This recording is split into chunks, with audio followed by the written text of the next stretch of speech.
Straight ahead on CCX News, fire department changes in both Plymouth and Brooklyn Center. We'll show you how both cities are responding to changing demands. Plus, big plans for a city park in Osseo.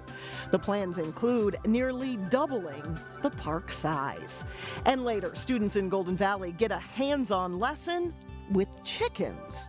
CCX News starts right now. Hello and thanks for joining us. We begin tonight with new details on a vehicle crash that killed a woman Monday afternoon in Plymouth. The victim is identified as 25-year-old Anna Isler of Edina. The crash happened on Rockford Road near the intersection of Northwest Boulevard. Police say a 26-year-old driver from Brooklyn Park was traveling eastbound on Rockford Road when he jumped the median and collided with a vehicle in the westbound lanes. Isler was a passenger in the vehicle that crossed the median. She was pronounced dead at the scene. Police are now piecing together how the crash happened. Weather doesn't seem to be a factor. Alcohol was not a factor. Both the driver and the vehicles traveling eastbound and westbound were both wearing their seatbelt. Initial investigation shows that the passenger was not wearing her seatbelt. Police say the drivers of both vehicles suffered injuries that were not life-threatening. The Brooklyn Center Fire Department is switching up its schedule. The two-person duty crew staffing the main station is adjusting to new hours. We get more from Eric Nelson. Yep, we're just trickle charging the batteries because we got computers running inside and so charging flashlights and different things. Residential duty crew, stroke 671 37th Avenue. At the Brooklyn Center Fire Station, crews need to be ready in a flash. A call can come at any time, State Rescue Chastain 17 Edgewater Drive, which is why the city is changing hours for its two-person duty crew. I think it's been very successful. Instead of working from 6 p.m. to 5:30 a.m., their shift is now 10 a.m. to 10 p.m. It's covering the calls when we need them the most. It's we're getting the truck out the door at a good time between 10 a.m. and 10 p.m. So far, these new hours appear to be paying dividends. Last week, there was a fire at this house, and Brooklyn Center officials believe they saved 5 minutes of response time getting to the blaze. Crews battled the fire in frigid cold, and every minute counted as responders rushed to the scene. It allowed for a truck to get out of the station that much sooner, to get to the fire, to get set up, and to see what had happened there. These new hours began in December, and according to Brooklyn Center Fire Chief Jeremy Hulke, reduced manpower overnight has had no effect on those calls. However, in the fluid world of emergency response, hours are always subject to change. Depending on how the calls work, how the response times and such, we may need to move it in any direction, so it's always something that needs to be evaluated and constantly looked at. Hulke says there is more to firefighting than fighting fires. The majority of our response is medicals with our duty crews. 60% of their calls are medical responses, and these new hours should improve that facet of their job. We respond to medicals with duty crews. We don't respond to medicals when we don't have a duty crew on. In Brooklyn Center, I'm Eric Nelson, CCX News. Brooklyn Center has 32 paid on-call firefighters. The city will soon add 6 more paid on-call members to its department. A new era of firefighting began today in Plymouth. 3 new full-time firefighters were sworn in. Their duties will be responding strictly to calls, and that's the first time the city has had full-time firefighters dedicated to response calls alone. 3 more full-time firefighters will be added in July. Chief Roger Coppa says the new hires will provide more stability to the city and supplement its paid-on-call firefighters. The city of Osseo plans to expand a popular park. Boerboom Veterans Memorial Park already has a band shell, playground equipment, and other features, but now the city wants to enhance the park even more and nearly double its size. In order to expand, the city would have to remove 4 homes that currently sit on the property. City planners are still trying to determine what will be included in the park. Some of the most popular things were things like a water feature, a fountain, a splash pad. A lot of people love the landscaping that's here now, and they'd like to see that continued or expanded into some new different natural areas.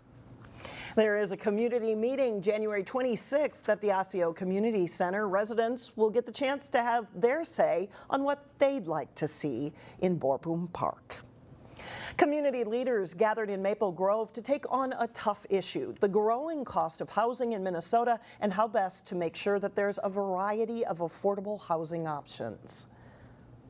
To be able to afford a two-bedroom place in the metro area, you need to be making over $19 an hour, working full-time to only be paying 30% of your income for housing. Faith leaders and affordable housing advocates joined the discussion at a legislative breakfast held at St. Joseph the Worker Church in Maple Grove. They want to see a variety of housing options that are affordable for Minnesotans. Changes in the tax code, as well as how community resources are used and income declines, have all contributed to a situation where 1 in 3 Minnesota households are burdened by housing costs.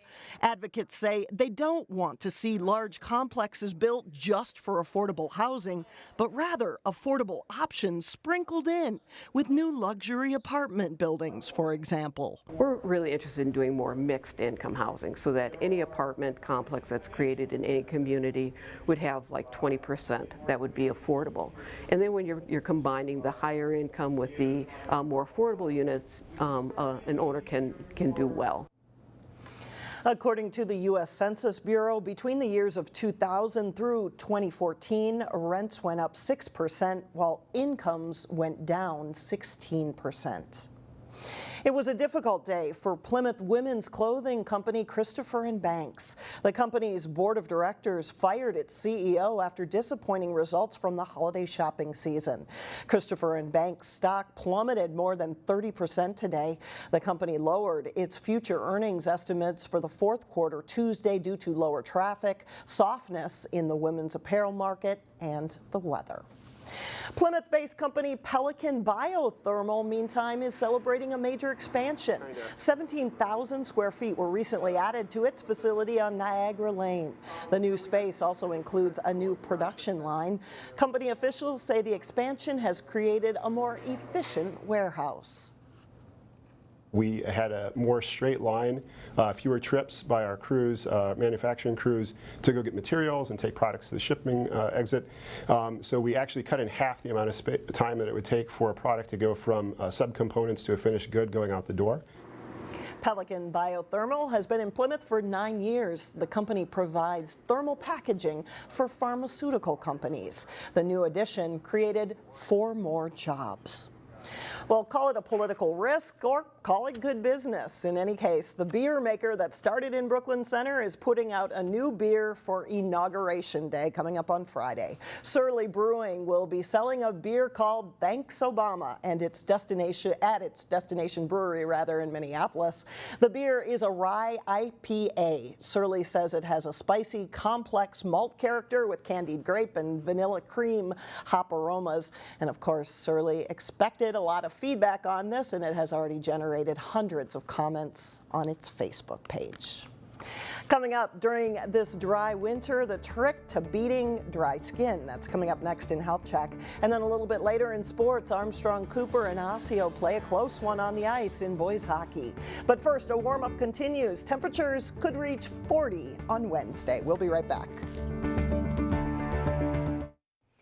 As any Minnesotan can attest, the dryness and frigid temperatures this time of year can wreak havoc on your skin. In today's Health Check, Delane Cleveland has tips on how to protect your skin from old man winter.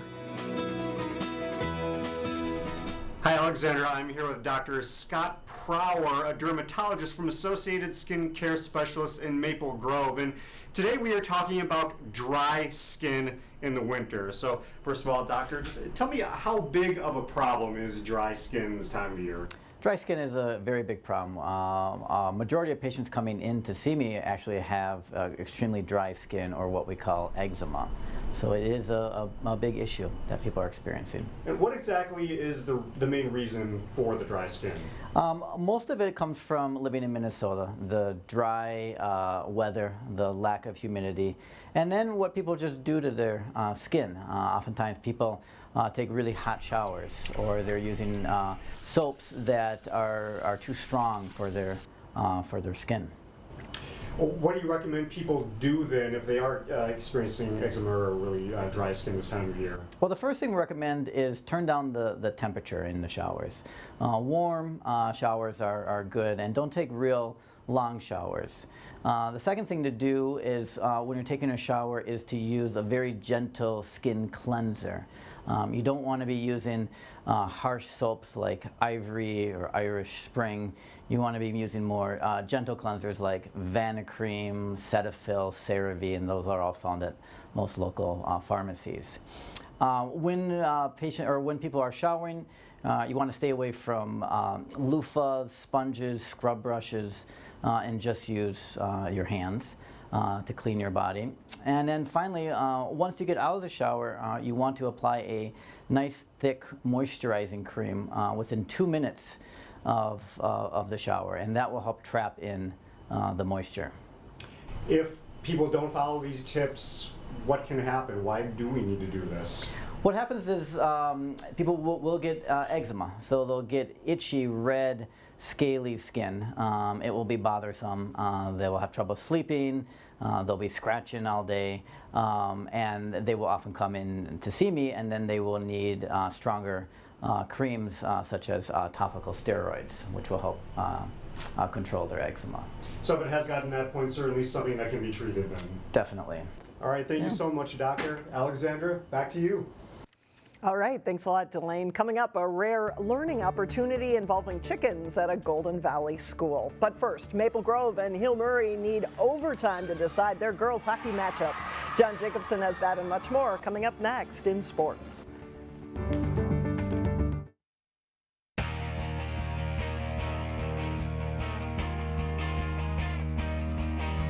I'm John Jacobson with sports. Two of Minnesota's best prep girls hockey teams faced off Saturday in Maplewood as last year's state runners-up Maple Grove met Hill Murray on the Pioneers' home ice. Hill Murray strikes early in the first period. Abigail Boreen pops in the rebound for a 1-0 lead. That's how it stays until late in the third period. Maple Grove's Tina Campa with an end-to-end rush. Her shot is stopped, but Aaron Roll bangs home the rebound to even the score at 1. We go to overtime. Hill Murray wins at 23 seconds into OT. Lindsay Featherstone with the goal. Maple Grove loses for just the third time this season. 2-1 Hill Murray, the final. Now to boys hockey, where Armstrong-Cooper is taking aim at the top spot on the West Division of the Northwest Suburban Conference. Armstrong-Cooper, their youth hockey players out on the ice with the Wings before their game against Osseo. But the Orioles strike first. Jack Hauser with the goal. 1-0 Osseo early in the game. Later in the first period, Armstrong-Cooper on the power play. A.J. Jacobson's shot directed in. Drew Ide with the goal. It's 1-1. The Wings would score again to lead 2-1 after one. Second period, the Orioles go back in front. Ty Hill with the goal, tipped in by Hauser. His shot, rather, is tipped in by Hauser. That makes it 3-2 Orioles. Armstrong-Cooper ties the game up less than a minute later. The tip shot there by Eric Evans off the shot from Bjorn Jensen. But Osseo would score again in this back and forth game. Zachary Brash's shot up and over the goalie of Ethan Marsh. It's 4-3 Orioles after 2. The Wings, though, will score the only 2 goals of the third period. Jacobson scores his first goal of the season with a power play marker here. Armstrong rallies to win 5-4. The Wings face Tutino Grace and Spring Lake Park this week. Last winter, Wayzata broke a 25-year losing streak against Hopkins in boys basketball. The Trojans are off to a great start this season as they look to knock off the Royals last Friday night. Second half, and Hopkins down. Blaise Beauchamp trying to keep the Royals in it with a 3. He had a dozen points in the game. Wayzata can match most teams on long-distance shooting. Drew Gallant's in there with a corner 3. The Trojans up by 20. Jacob Benega passing back to the trailing Gavin Baumgartner for 3. 4 players in all with at least 14 points for Wayzata. Ryan Lindbergh here will drive to the baseline and hit down the jumper. He tops Wayzata with 20 points. A couple of quick passes for the Trojans, and it ends up in the hands of Lindbergh again, who hits a 3. Wayzata's lead is 28. Baumgartner open at the top of the key for another 3. Wayzata wins big 81-55 over the defending state champions. Huge win for Wayzata, and they remain undefeated. Hopkins High School was the site for a big day of basketball on Saturday. And the Royals suffered their second loss in a row Saturday night. Number 2 Maple Grove beat them 81-70. Brad Davison with 41 points for the Crimson. Brooklyn Center lost also at Hopkins to Grand Rapids 69-64. In the girls' games at the Super 60 Showcase, Hopkins beat Chanhassen 80-47. Armstrong beat Washburn 64-27. Osseo edged Bloomington Kennedy 65-64 for their third win of the season. And Park Center beat Woodbury 58-53. In high school wrestling, Coach Bill Marish in Champlin Park visiting Park Center. After a Champlin Park decision, Park Center gets 2 pins. Moses Norris getting the fall over Ufao Bang at 120 points. And the Rebels dominate in the middle weights. Jason Schutz starting a string of 3 consecutive pins for Champlin Park, pinning Sky Fane at 132. At 145, Corey Cairo adds the 3rd straight pin for the Rebels. He beats Tommy Zhang to give Champlin Park a 27-11 advantage. Peyton Nelson puts it out of reach with a pin for Champlin Park in the 195-pound match over Fred Williams. Champlin Park downs Park Center 45-25.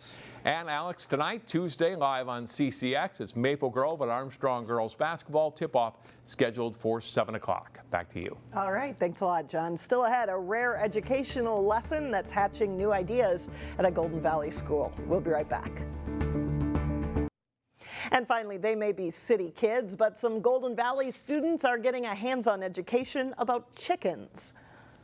We learn about them by seeing what foods they would eat, and we see like how much their food would weigh and what would they eat more of.